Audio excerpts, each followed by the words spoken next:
मनोज और प्रेरणा की शादी को अभी 1 साल ही हुआ था। मनोज एक कारखाने में काम करता था। प्रेरणा घर संभालती थी। एक दिन मनोज शाम को घर आया तो प्रेरणा ने कहा, सुनो जी, आज घर का सामान लेने जाना है। यह सुनकर मनोज बोला, ठीक है, तुम चाय बना लो, पीकर चलते हैं। प्रेरणा चाय बनाकर लाई। दोनों चाय पीकर सामान लेने निकल पड़े। अंधेरा हो गया था। मनोज प्रेरणा को साइकिल पर बैठाकर बाजार में पहुंच जाता है। सारा सामान खरीदकर दोनों वापस चल देते हैं। अभी कुछ ही दूर गए थे कि साइकिल का टायर पंचर हो जाता है। दोनों साइकिल से उतरकर पैदल चलने लगते हैं। सर्दी का समय था। रात को पूरा रास्ता सुनसान पड़ा था। प्रेरणा ने कहा, मनोज, मुझे डर लग रहा है। यहाँ कोई भी नहीं है और हमारी साइकिल भी पंचर हो गई है। प्रेरणा की बात सुनकर मनोज हंसने लगा। अरे तो क्या हुआ, तुम तो बेकार में ही डर रही हो। मैं हूँ तुम्हारे साथ। डरो मत, आगे एक पंचर बनाने वाले की दुकान है, आगे वहाँ पंचर लगवा कर जल्दी घर पहुँच जाएंगे। दोनों तेज तेज कदमों से आगे बढ़ रहे थे। अचानक प्रेरणा के बालों पास से एक तेज हवा का झोंका गुजर जाता है, जिससे प्रेरणा रुककर इधर उधर देखने लगती है। मनोज उसे देखकर कहता है, क्या हुआ, रुक कैसे गई? जल्दी चलो। प्रेरणा मनोज का हाथ कसकर पकड़ लेती है। मनोज, यहाँ कोई है। अभी अभी मुझे ऐसे लगा जैसे मेरे पीछे से कोई मुझे छू कर निकला है। मनोज इधर उधर देखता है लेकिन उसे कोई नजर नहीं आता। वह कहता है, प्रेरणा, कोई नहीं है, चलो। दोनों तेजी से कदम बढ़ा रहे थे। तभी उन्हें कुछ आवाजें सुनाई देने लगती हैं। ये आवाजें साइड में खड़े पेड़ों के पीछे से आ रही थी। इस बार मनोज भी थोड़ा डर जाता है। तभी अचानक लाइट चली जाती है। स्ट्रीट लाइट बंद होते ही चारों ओर घना अंधेरा पसर जाता है। प्रेरणा की तो चीख निकल जाती है। वह हाथ से टटोलकर मनोज का हाथ पकड़ने की कोशिश करती है, लेकिन उसे मनोज कहीं दिखाई नहीं देता। प्रेरणा वहीं रुककर अंधेरे में मनोज को देखने की कोशिश करती है। प्रेरणा बुरी तरह डर जाती है। वह 2 कदम आगे बढ़ाती है, लेकिन यह क्या, वह किसी चीज से टकराकर गिर जाती है। गिरते ही प्रेरणा की कोहनी से खून निकलने लगता है। इसकी परवाह करे बगैर वह मनोज चिल्ला रही थी। वह उस चीज को जिससे वह टकराकर गिरी थी टटोलती है। अरे यह क्या, यह तो मनोज की साइकिल गिरी पड़ी थी। प्रेरणा बहुत घबरा जाती है। वह उठकर खड़ी हो जाती है। मनोज, कहाँ हो तुम, मेरे पास आओ, मुझे बहुत डर लग रहा है। लेकिन मनोज की ओर से कोई जवाब नहीं आता। कुछ ही देर में लाइट वापस आ जाती है। तेज रोशनी में प्रेरणा देखती है कि उसके पास ही साइकिल गिरी पड़ी थी। साइकिल पर टंगे हुए दोनों थैले भी गिर गए थे। कुछ सामान इधर उधर बिखर गया था। मनोज का कहीं अता पता नहीं था।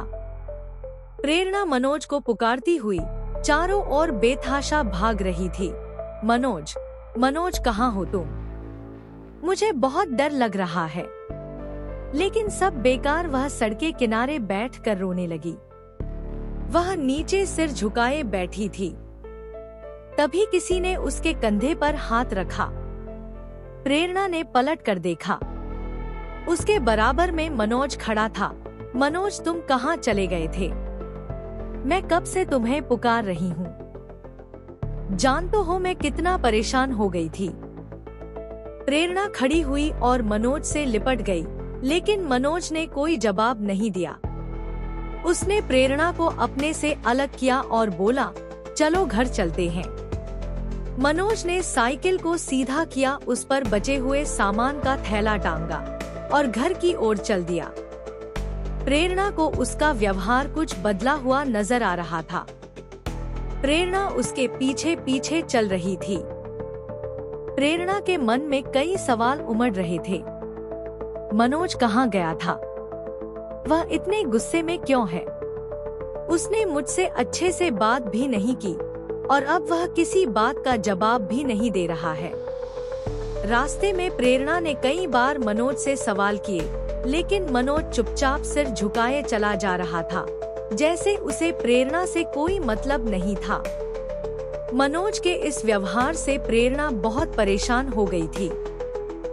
घर पहुंचकर प्रेरणा किचन में खाना बनाने चली गई। मनोज अपने कमरे में जाकर सो गया। प्रेरणा उसके लिए खाना बनाकर लाई, लेकिन उसने दरवाजा नहीं खोला। काफी आवाज देने पर भी जब वह नहीं जगा तो प्रेरणा बाहर ही एक चादर बिछाकर सो गई। सुबह प्रेरणा ने मनोज से बात करने की कोशिश की तो वह गुस्से में बोला, मैं तुझसे नफरत करता हूँ, दूर रह मुझसे। मनोज की आंखें लाल अंगारे की तरह दहक रही थी। प्रेरणा बहुत डर गई। उसने कुछ नहीं कहा। मनोज अपने काम पर चला गया।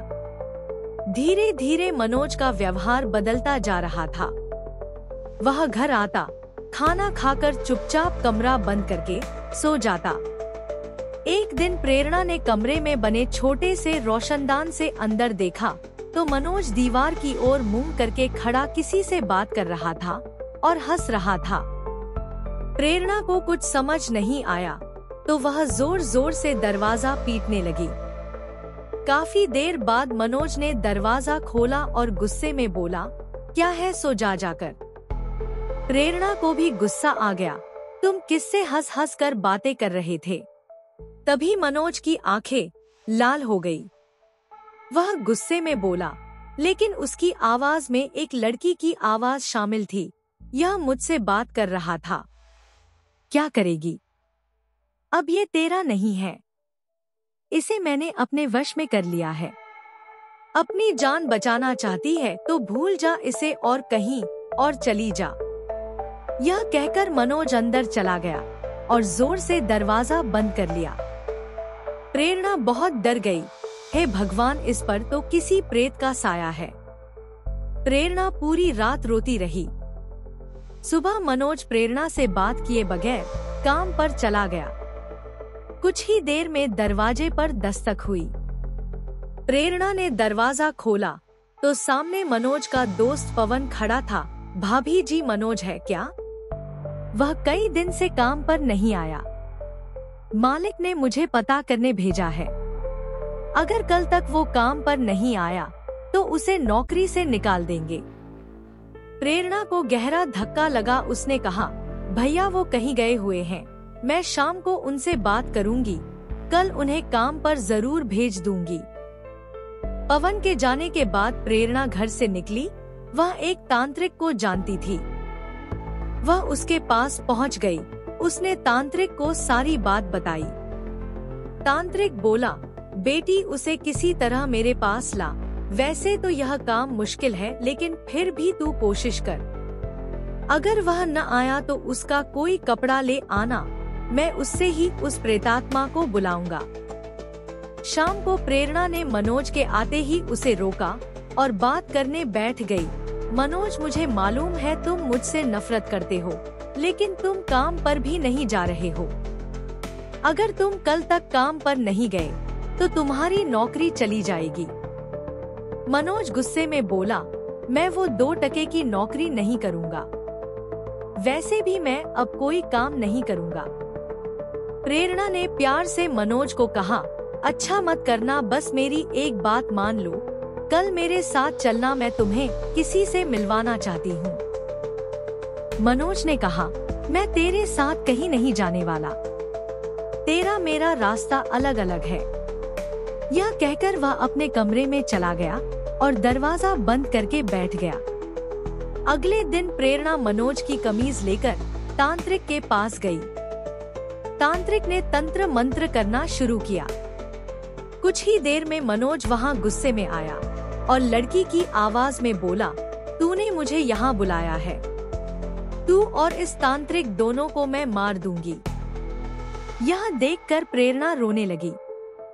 उसे बहुत डर लग रहा था। तांत्रिक ने कुछ और मंत्र पढ़कर एक बोतल से पानी लेकर मनोज पर फेंका। पानी पड़ते ही मनोज अपनी आवाज में चिल्लाने लगा, प्रेरणा मैं मर जाऊंगा, मुझे बचा लो, ये तांत्रिक मुझे मार देगा। प्रेरणा बोली, बाबा इन्हें छोड़ दो, इन्हें बहुत तकलीफ हो रही है।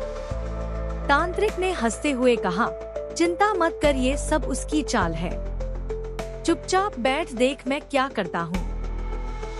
तांत्रिक आंख बंद करके मंत्र पढ़ता और फिर पानी मनोज पर फेंक देता। कुछ देर में मनोज लड़की आवाज में बोला, ठीक है अभी तो मैं जा रही हूँ, लेकिन मैं इसे छोड़ूंगी नहीं। मनोज बेहोश होकर एक ओर लुढ़क गया। तांत्रिक बोला, जा ले जा इसे अपने घर, मैंने इसे उस पिशाचिनी की कैद से आजाद कर लिया, लेकिन ध्यान रखना वो फिर आएगी। पिशाचिनी इससे प्यार कर बैठी है, वो इतनी आसानी से इसका पीछा नहीं छोड़ेगी। जब भी तुझे इसका व्यवहार बदला नजर आए, तुरंत मेरे पास आ जाना। प्रेरणा ने मनोज के मुंह पर पानी के छींटे मारे। मनोज उठ गया, जैसे वह किसी नींद में से जागा हो। मनोज बोला, अरे मुझे क्या हुआ था, मैं यहाँ कैसे आया, तुम रो क्यों रही हो? प्रेरणा ने कुछ नहीं कहा, वह मनोज को घर ले आई। अगले दिन मनोज काम पर भी पहुंच गया। सब कुछ पहले जैसा चल रहा था, लेकिन प्रेरणा अब हमेशा डरी रहती थी कि क्या वो पिशाचिनी फिर आएगी। क्या हुआ मनोज के साथ? क्या तांत्रिक की बात सच हो पाई कि पिशाचिनी इससे प्यार कर बैठी है? जानेंगे अगले भाग में।